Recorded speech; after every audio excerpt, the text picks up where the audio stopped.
स्तोत्रञ्च मन्त्रमपि स्तोत्रञ्च मन्त्रमपि नारद तोथ लब्ध्वा नारद तोथ लब्ध्वा तोषाय शेषवपुषो तोषाय शेषवपुषो ननु ते तपस्यन् ननु ते तपस्यन् विद्याधराधिपतितां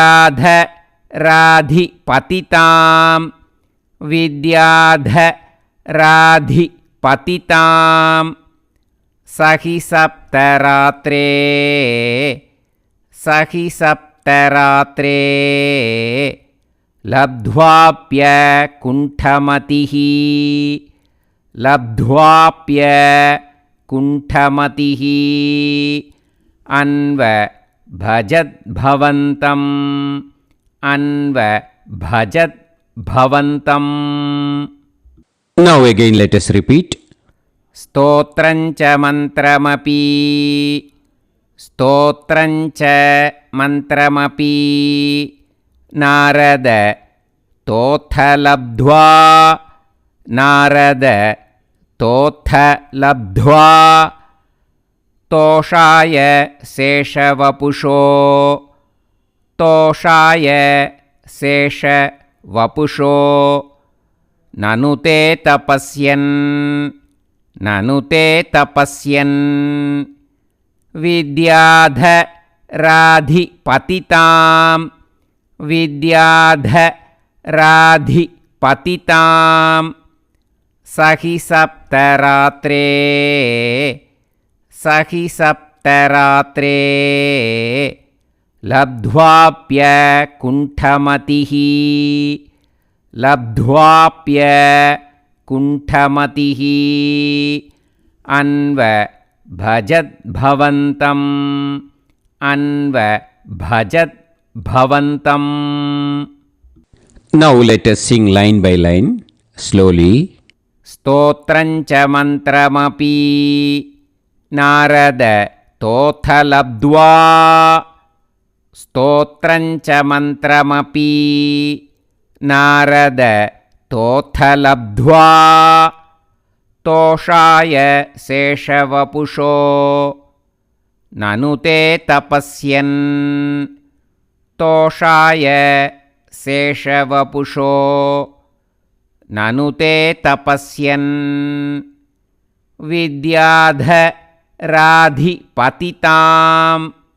सहि सप्तरात्रे विद्याधराधिपतितां सहि सप्तरात्रे लब्ध्वाप्यकुण्ठमतिः अन्व भजद्भवन्तम् लब्ध्वाप्यकुण्ठमतिः अन्व भजद्भवन्तम्. Now again let us sing line by line slowly. स्तोत्रञ्च मन्त्रमपि Narada तोथ लब्ध्वा स्तोत्रञ्च मन्त्रमपि नारद तोथ लब्ध्वा तोषाय शेषवपुषो ननु ते तपस्यन् तोषाय शेषवपुषो ननु ते तपस्यन् विद्याधराधिपतितां सहि सप्तरात्रे विद्याधराधिपतितां सहि सप्तरात्रे लब्ध्वाप्यकुण्ठमतिः अन्व भजद्भवन्तम् लब्ध्वाप्यकुण्ठमतिः अन्व भजद्भवन्तम्. Now let us sing the full sloka slowly. स्तोत्रञ्च मन्त्रमपि Narada तोथ लब्ध्वा तोषाय शेषवपुषो ननु ते तपस्यन् विद्याधराधिपतितां स हि सप्तरात्रे लब्ध्वाप्यकुण्ठमतिः अन्वभजद्भवन्तम्. Now again let us repeat the full sloka. स्तोत्रं च मन्त्रमपि नारदतोऽथ लब्ध्वा तोषाय शेषवपुषो ननु ते तपस्यन् विद्याधराधिपतितां स हि सप्तरात्रे लब्ध्वाप्यकुण्ठमतिः अन्वभजद्भवन्तम्. And now let us practice how we should sing in the Parayanams.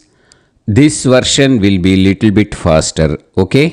स्तोत्रं च मन्त्रमपि नारदतोऽथ लब्ध्वा तोषाय शेषवपुषो ननु ते तपस्यन् विद्याधराधिपतितां स हि सप्तरात्रे लब्ध्वाप्यकुण्ठमतिः अन्वभजद्भवन्तम्. सर्वत्र गोविन्दनामसङ्कीर्तनं गोविन्दा गोविन्द. गुरुवायूरप्पा चरणम्.